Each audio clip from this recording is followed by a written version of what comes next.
We have the Deputy Prime Minister and Foreign Minister has provided a detailed policy statement which outlines very clearly the main contours of Pakistan's policy on this development and what is happening in our region.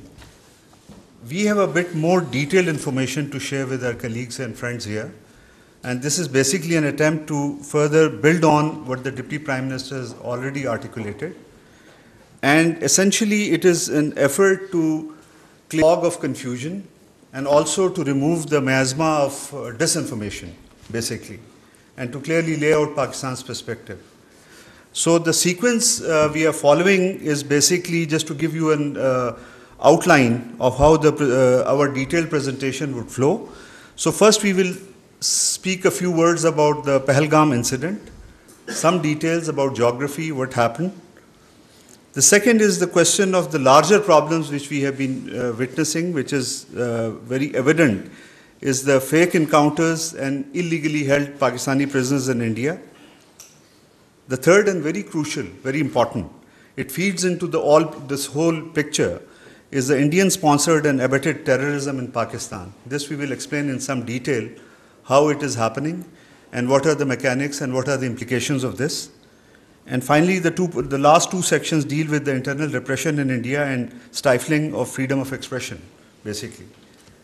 So the first part I'll start is the Pehalgam incident. Can we slide? Yeah, okay. So you have a good view of it. The incident occurred in Pehalgam, which is about 230 kilometers from the line of control, or 100 kilometers the crow flight distance. And it's a known tourist area. And it's very clear if you look at this map which has been on display here.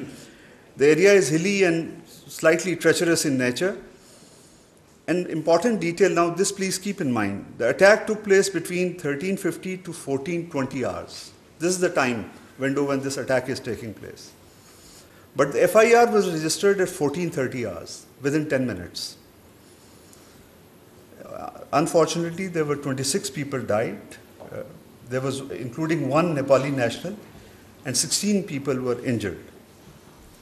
Indian security forces reached the site and launched a search operation, but 8 days have passed. So far, there is no news of any arrest, suspects information being shared about suspects or evidence being shared. But it is also even more interesting is that, first of all, in 10 minutes, FIR was registered, but with equal alacrity, the Indian social media accounts, they all follow a certain pattern. They are affiliated with the Indian External Intelligence Agency. We will give more detail about that. And they, in 10 minutes time, I think the attack lasted till 1420 hours. Within short span of time, immediately Pakistan was started being blamed, although there was no evidence, nothing, no detailed information, but this being was pinned on Pakistan very, very quickly. And this is something very interesting to reflect on. The next, no, it's a pichli slide pe jaye. The slide before this. Yes. The other point is also you have to keep in view that when we are talking about 10-minute difference between the writing of FIR and the incident, it is a hilly track. Its minimum time is 30 minutes you need to get to the police station. This is very important to keep in view. So, but again, just to repeat myself, sounding repetitive, but the FIR is registered in a matter of 10 minutes. The timing raises serious questions about how information was processed so quickly. And writing of FIR is that it needs certain deliberation. Maybe someone called, but the point is you need to gather, this is the first information report, you have to have some contours of what happened actually before you get into the writing of the FIR. And that too in such difficult terrain, how all of this was done, basically. From this onward, now come to the next slide. I will now request the Director General ISPR, Lieutenant General Sharif, to take over this, the other part of the presentation. He'll share more details on this. Thank you, sir. Thank you very much. As the spokesperson has already given you an orientation of the area. So if you see the first slide, If you can go to the first slide, I'll just tilt a bit so that I'll be able to go along with you. If you can go to the map slide. If you see, this is the, if this is the crow distance from the Badori Bulge at the place, it is approximately 100 kilometers. And on the road and tracks, it is more than 200 kilometers. But that is from the tip of the Badori Bulge. From any nearest Pakistani town, let's say it's Bagh, it's even much more. So, what we are trying to do here is to walk you through facts of this incident rather than the allegations that are being made. So, if the allegation is that it's the Pakistan-based so-called terrorists did this incident, then you need to be cognizant of where it lies, how far deep it is inside the illegally occupied Jammu and Kashmir. If you see the terrain on this map slide, you will see that it's quite hilly. It's not the sort of terrain which is very friendly, and not a sort of terrain where the all-weather fair roads exist.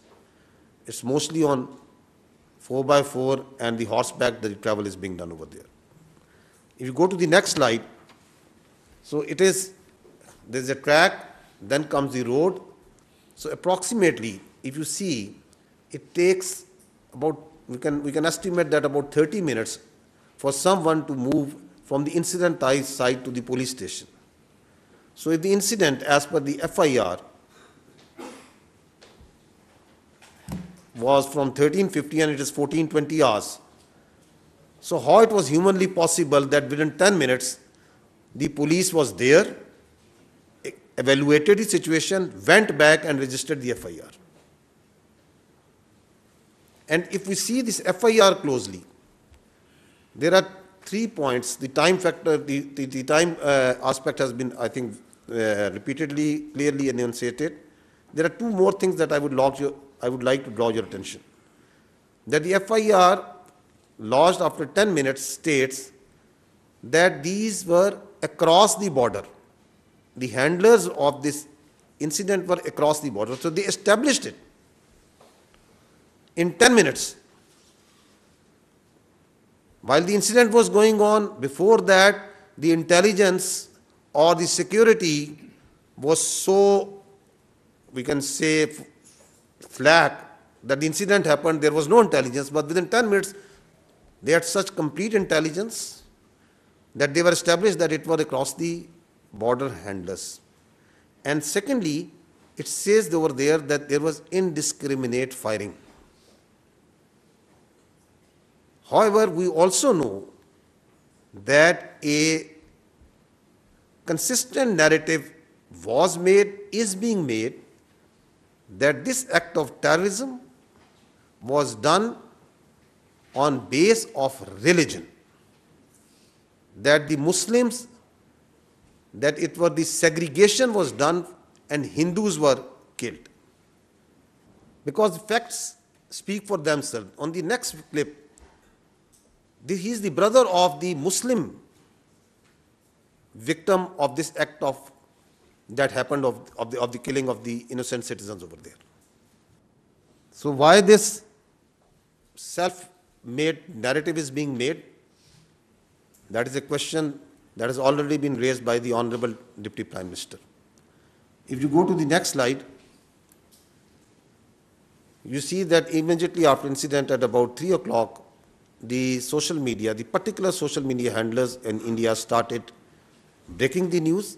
At 3:05, exactly at 3:05 on the social media, a handle which is closely affiliated with their agencies put the blame on Pakistan. It says Pakistan attacked Pehalgam through its proxies. Then the electronic media also comes into play. At 3:30, the electronic media is also saying that it's the Pakistan that is being done. The allegations of Pakistan being responsible started coming within minutes, while the evidence is still awaited.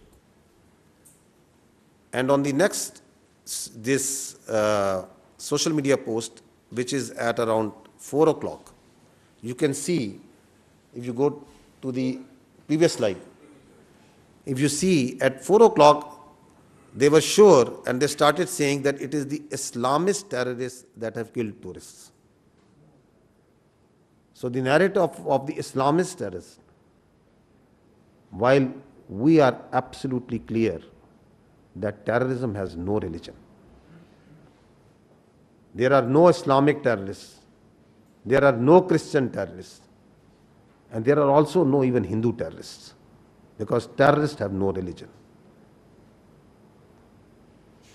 If you go to the next slide, I'll draw your attention towards that these social media accounts that started propagating that it's Pakistan, it's Islamic terrorism, they have been in play in this business of terrorism much before. Here you can see that Mianwali, 4th November, once the attack occurred. So you see at one day before, the same social media accounts that are active in Pehalgam, the Indian social media accounts affiliated with their agency, one day before, that social media account is saying, tomorrow is a big day, so going to bed early. You can see that. And next day, it says, it quote tweets and says, good morning, Mianwali. And there we see the Mianwali terror incident being done by the Fitna al-Khawarij. So this is a collusion with the Fitna al-Khawarij, with the terror incident that happened in Mianwali on 4th of November 2023. Then comes 6th October 2024, the attack on our Chinese friends in Karachi. Before the attack, there is, from the same handle, there is a tweet which says, big day in the next few hours. And then it says, huge blast in Karachi, more details to follow. And then the targeted ID explosion in Karachi near airport, car carrying engineer, foreigner, perhaps Chinese. So there you see the collusion for the world to see that how the choreography is being done of predicting that we are going to hit, where, when the attack happens, and then its glorification on social media. And if you follow the media, then the electronic media automatically comes within minutes into play. And same thing you are seeing in Pehalgam. Why I'm making this point? Because if you do this forensic, this common sense forensic, you see that what happened also in Pehalgam. Moving forward, very recently, the Jafar Express, same account. Keep your eyes on Pakistan today and tomorrow. And then comes big Jafar Express train carrying Pakistani forces personnel from Quetta to Peshawar attack. The same accounts that are active carrying the narrative of the Islamist terrorists, Pakistan being responsible, on play over here.